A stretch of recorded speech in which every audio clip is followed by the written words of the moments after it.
right, so how many coats of poly do you have on yours? I think 5. Okay, 5. How many do you think you have? Okay, big guy. 4 or 5 maybe?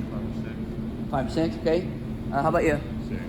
6. 5 or 6? Do you know what the minimum amount of coats of poly is that we want for this? 10. Yeah, it's not the minimum. I'd love to see 10, to be honest with you. Who knows the actual minimum? It's actually 6. And why is it 6 coats minimum? Because the poly is thin. It is thin. So it's thinned at roughly 50%. So that means that every coat that we put on is equivalent to only a 50%. So 6 coats is really only equivalent to the 3 coats. Now, in some of the other classes, some of those guys are at like coat number 10, coat number 11, and they're really, like, you guys are almost at that starting point where you're really starting to build up a decent shine.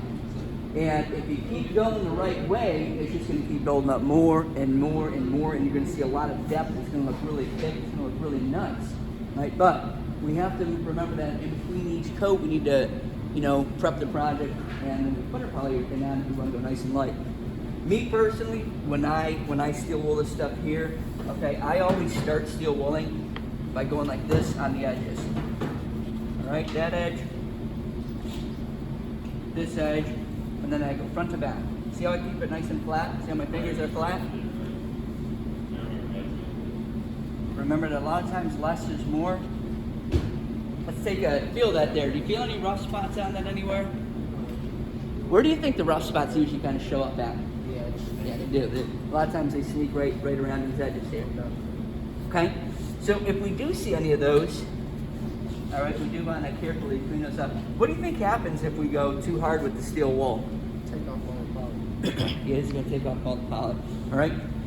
So you're obviously going to go ahead, you're going to do every single side. Oh man, that's starting to really get a little bit of shine on this bottom here too. We are going to steel wool the bottom. We are going to steel wool our sides. Okay? Why do we start polying this side here first? So when we flip it, then that's something. That's right. This is our money side, right? This is the side that we're going to see right here. What's something that's important to remember when we put our polyurethane on? Why?